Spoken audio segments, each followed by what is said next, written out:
Good morning, St. Philip's family. I am here today in lieu of the Reverend Mark Bouton, who will be doing his devotional later this week. But today, I would like to share with you another one of the great hymns of the church. This one, Lift High the Cross, is one that is greatly beloved by many of us because not only does it have wonderful words, but it has a very stirring tune and has such an interesting story behind it as well.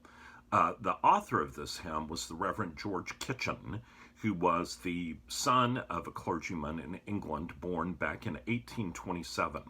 And George Kitchin was a brilliant student, and he accomplished the remarkable feat of graduating from Oxford with a double first, which is essentially like graduating summa cum laude with a double major. But the particularly interesting thing is his majors were so far apart from each other. One was mathematics and the other was classics, which is literature and philosophy and so on. He went on to be ordained in the Church of England and had a very interesting career. He was a devout evangelical Christian, very concerned about mission, but also very concerned about the arts.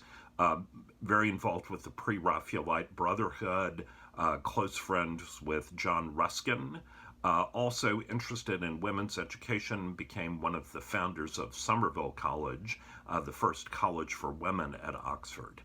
But later in life, he became dean of one of the great cathedrals of England, Winchester Cathedral, in that beautiful town in the south of England, next to one of the great British public schools there. And they were having a Mission Sunday and a festival service, and he wanted to write a hymn for that service that was being co-sponsored by the Society for the Propagation of the Gospel. And as he thought about texts and thought about central themes in Christianity, he kept being drawn back to the cross, and he was drawn to the cross as a sign of Christ's love for us and his redeeming work in our lives, but also by the story that Eusebius, the ancient church historian, tells about Constantine in the 4th century when Constantine was still a pagan, and he prayed to God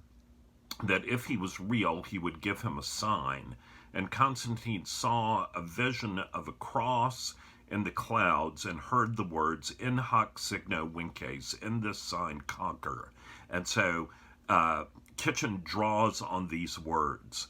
But the hymn, although it was a great success, really became much more popular in 1916 when it was rewritten with the help of another Anglican clergyman, Robert Newbold, and it was rewritten to be included in Hymns Ancient and Modern. And that was the time that it acquired this tune, Crucifer, that was written specifically for it by Sir Sidney Nicholson. And Sir Sidney Nicholson is someone to whom all of us who love Anglican choral music owe a great debt, because he was the founder and the first leader of the Royal School of Church Music. So that's enough background. Let's look a little bit at the words. Most of us, I think, probably have memorized the refrain, lift high the cross, the love of Christ proclaim, till all the world adore his sacred name. The reminder that we lift high the cross in order that we might proclaim Christ's love so all the world is drawn to him.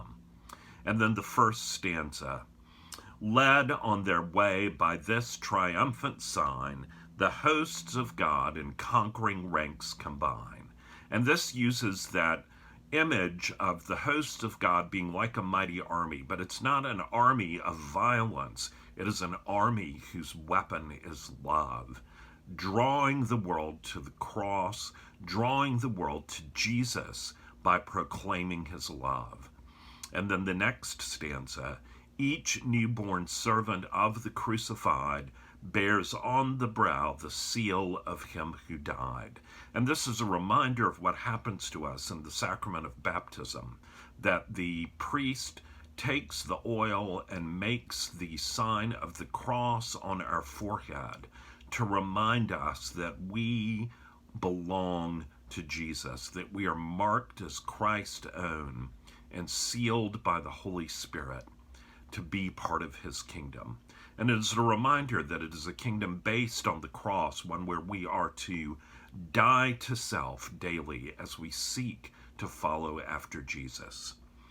The next stanza reminds us about what Jesus did for us on Good Friday. O Lord, once lifted on the glorious tree, as thou hast promised, draw the world to thee.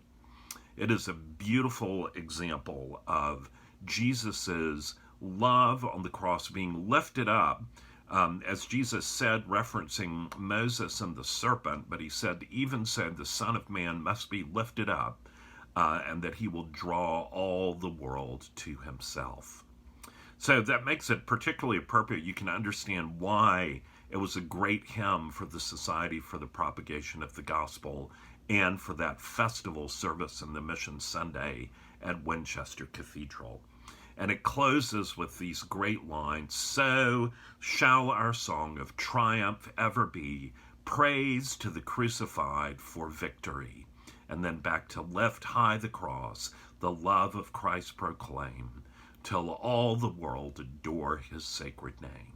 It is a beautiful hymn, a beautiful song, but most of all, a beautiful prayer, a prayer that the Lord would do what we know he will do in his good time, that he would draw all the world to him, that our unity would be found at the base of the cross of Christ, not in our race or identity or our wealth or poverty or profession or anything else, but that we would be united because we belong to Jesus. So I encourage you to contemplate these words, to meditate on them, to give thanks to God for the great gift of Jesus' love for us, and to pray for a renewed power and vigor in proclaiming his love to this hurting and broken world. God bless you, and I look forward to seeing you again soon.